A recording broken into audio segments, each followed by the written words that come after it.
basically obvious. I love me some fighting games, preferably Street Fighter or Mortal Kombat, but I think I know why we can't show that here.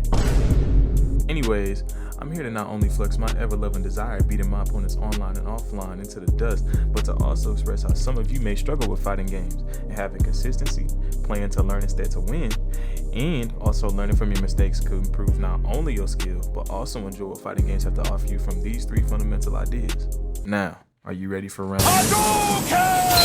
Are you ready? Playing to win is always a great feeling. I mean, who doesn't like beating an opponent who always sits back and spams constantly over and over? I mean, that's totally not me, dude. I don't know what you're talking about here. Yeah, whatever, bro. Moving past that, whether that's you or not, I bet you get them feeling of trying to win no matter what game or activity. Either way it goes, it's not always best to play to win. Why? Because you want to prove by winning. The beauty of fighting games is to play it one step at a time, not all at once. Of course, eventually you'll have to step out that comfort zone and fight players online, but the fun is in learning from your losses and seeing them as lessons rather than losses. To get y'all to speed, let's break down a match of me using Akuma. Oh nah, here he goes. Versus this little scumbag right here. Try!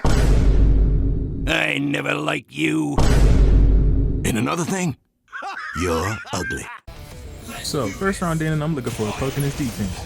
He clearly ain't going for that and kicks me up to God himself. However, I didn't expect him to do it again. I recovered and definitely was panicking because he deals heavy damage, but I connected the launcher just in time to swap out the wheel just in case he My back.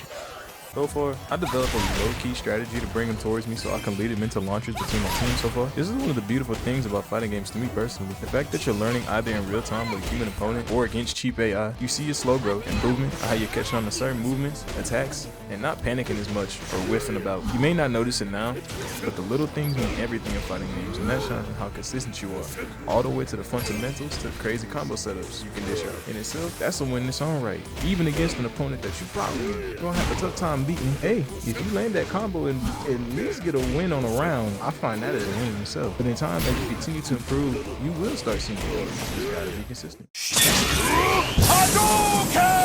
And the battle continues! Now that you understand the mindset of playing to learn, here comes the actual barrier that stops players from getting into fighting games, which is staying consistent. Everyone's guilty of slacking off or falling behind on practicing an art, work, and in this case, even on video games themselves. You may not have the time or effort, and that's completely fine. Fighting games are seen as a super competitive pastime due to the thriving FGC community, and rightfully so, since, you know, tournaments. Evo ring any bells? No?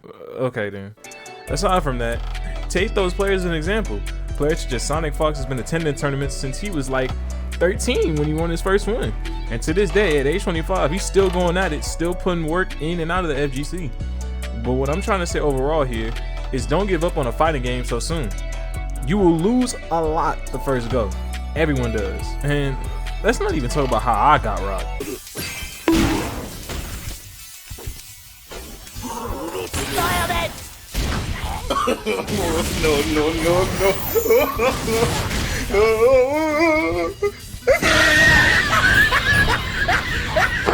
Emotional damage.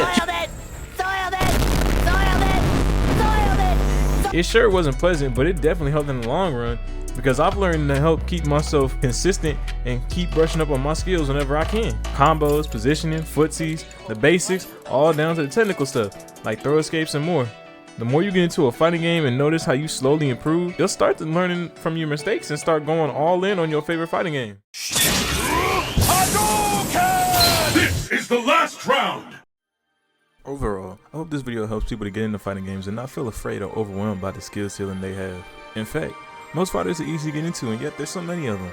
Guilty Gear, Street Fighter, Tekken, and even Smash Bros and Marvel vs. Capcom, just to name a few. Some can be more technical than others, but the fun is in taking that first step forward into a genre that you never fully dove into yet. And fortunately for me, I took that dive and haven't stopped playing fighters since. I want future gamers to take that plunge and dive into a genre that has a story history of great characters, great mechanics, and most importantly, a great experience.